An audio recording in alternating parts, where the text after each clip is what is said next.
La Bible en un an, la 268e journée, le livre d'Abdia, verset 1, verset 21, le livre des Psaumes, chapitre 68, verset 20 à 36, le livre des Proverbes, chapitre 24, verset 8 à 10, l'épître de Paul aux Éphésiens, chapitre 5, verset 1 à 33.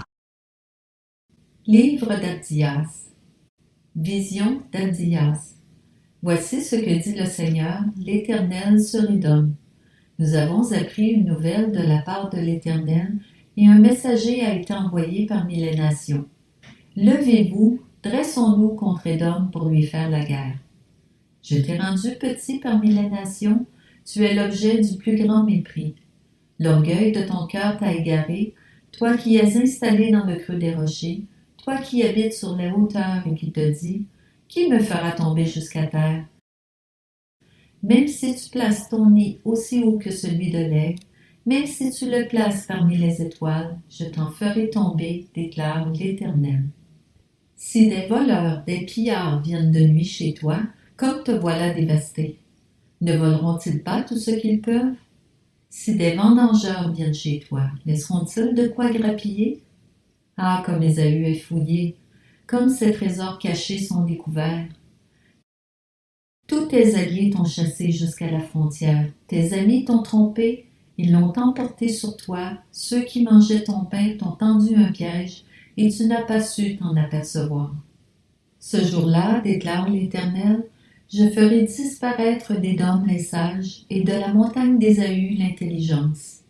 Tes guerriers, tes mains, seront dans une telle épouvante que tous les habitants de la montagne d'Ésaü mourront dans le carnage. À cause de ta violence contre ton frère Jacob, tu seras couvert de honte et tu seras exterminé pour toujours. Le jour où tu te tenais en face de lui, le jour où des inconnus amenaient ses richesses, où des étrangers entraient dans sa ville et se partageaient au sort Jérusalem, toi aussi tu étais comme l'un d'eux. Ne regarde pas avec plaisir le jour de ton frère, le jour de son malheur. Ne te réjouis pas aux dépens des Judéens le jour de leur ruine, et n'ouvre pas une grande bouche le jour de la détresse. N'entre pas dans les villes de mon peuple le jour de sa ruine. Ne regarde pas son malheur avec plaisir le jour de sa ruine, et ne porte pas la main sur ses richesses le jour de sa ruine. Ne te poste pas au carrefour pour exterminer ses fuyards, et ne livre pas ses rescapés le jour de la détresse. En effet, le jour de l'Éternel est proche pour toutes les nations. On te fera comme tu as fait, tes actes retomberont sur ta tête. Tout comme vous avez bu sur ma montagne sainte, toutes les nations boiront sans cesse. Elles boiront jusqu'à l'ivresse, et elles seront comme si elles n'avaient jamais existé. Cependant, il y aura des rescapés sur le mont Sion. Il sera saint, et la famille de Jacob reprendra ses possessions. La famille de Jacob sera un feu, et la famille de Joseph une flamme. Mais la famille d'Ésaü sera de la paille qu'elles allumeront et brûleront, et il ne restera rien de la famille d'Ésaü, car l'Éternel a parlé. Les habitants du Néguev posséderont la montagne d'Ésaü, et ceux de la plaine le pays des Philistins. Ils posséderont le territoire d'Éphraïm et celui de Samarie, et Benjamin possédera Galaad. Les exilés, cette armée d'Israël, posséderont le pays occupé par les Cananéens jusqu'à Sarepta, et les exilés de Jérusalem, qui sont à Sepharad, posséderont les villes du Néguev. Des libérateurs monteront sur le mont Sion pour juger la montagne d'Ésaü, et à l'Éternel appartiendra le règne.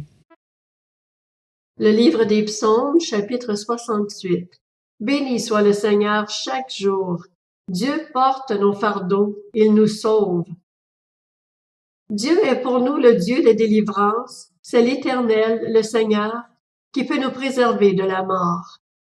Oui, Dieu brisera la tête de ses ennemis, le crâne chevelu de ceux qui vivent dans le péché. Le Seigneur dit, je les ramènerai du bassin, je les ramènerai du fond de la mer, afin que tu plonges ton pied dans le sang et que la langue de tes chiens ait part au carnage des ennemis. Ils voient ta marche, ô Dieu, la marche de mon Dieu, de mon roi dans le sanctuaire. En tête vont les chanteurs, puis ceux qui jouent des instruments, au milieu des jeunes filles qui battent du tambourin. Bénissez Dieu dans les assemblées, bénissez le Seigneur, descendant d'Israël. Voilà Benjamin le plus jeune qui domine sur eux, les chefs de Juda et leurs troupes, les chefs de Zebulon, les chefs de Nephtali. Ton Dieu ordonne que tu sois fort. Fortifie, ô Dieu, ce que tu as fait pour nous. De ton temple, tu règnes sur Jérusalem. Les rois t'apporteront des présents. Menace l'animal des roseaux, la troupe des taureaux avec les veaux des peuples, qui se prosternent avec des pièces d'argent. Disperse les peuples qui aiment la guerre. Des grands viennent de l'Égypte. L'Éthiopie accourt, les mains tendues vers Dieu. Royaume de la terre, chantez en l'honneur de Dieu, célébrez le Seigneur.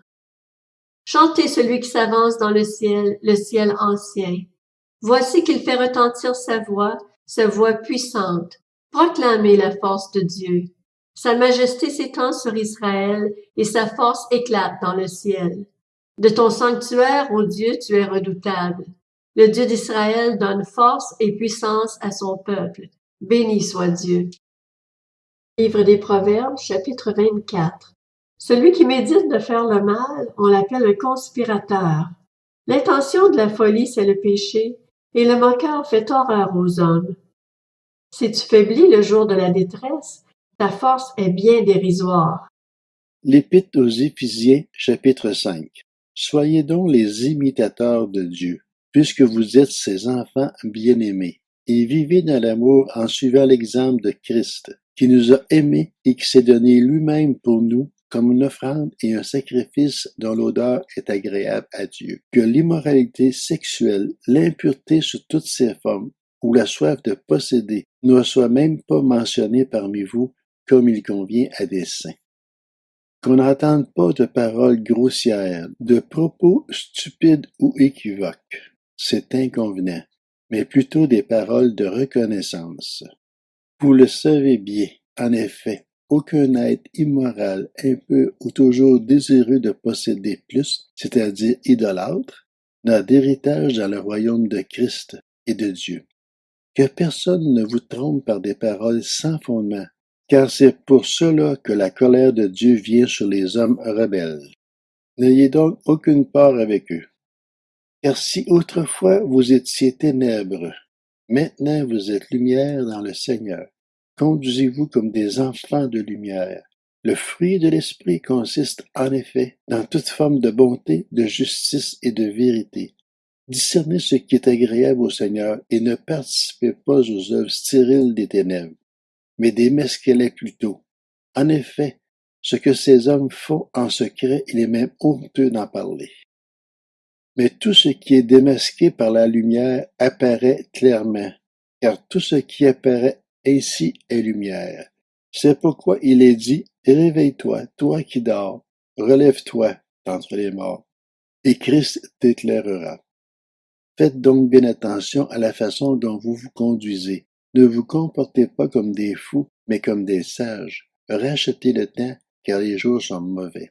C'est pourquoi ne soyez pas stupides, mais comprenez quelle est la volonté du Seigneur. Ne vous enivrez pas de vin, cela mène à la débauche. Soyez au contraire remplis de l'esprit. Dites-vous des psaumes, des hymnes et des cantiques spirituels. Chantez et célébrez de tout votre cœur les louanges du Seigneur. Remerciez constamment Dieu le Père pour tout, au nom de notre Seigneur Jésus-Christ. Soumettez-vous les uns aux autres dans la crainte de Dieu. Femmes, soumettez-vous à votre mari comme au Seigneur. Car le mari est le chef de la femme, comme Christ est le chef de l'Église qui est son corps, et dont il est le sauveur. Mais tout comme l'Église se soumet à Christ, que les femmes aussi se soumettent en tout à leur mari. Marie, aimez votre femme comme Christ a aimé l'Église. Il s'est donné lui-même pour elle, afin de la conduire à la sainteté après l'avoir purifiée et lavée par l'eau de la parole. Pour faire paraître devant lui cette Église glorieuse, sans tache, ni ride, ni rien de semblable, mais sainte et irréprochable.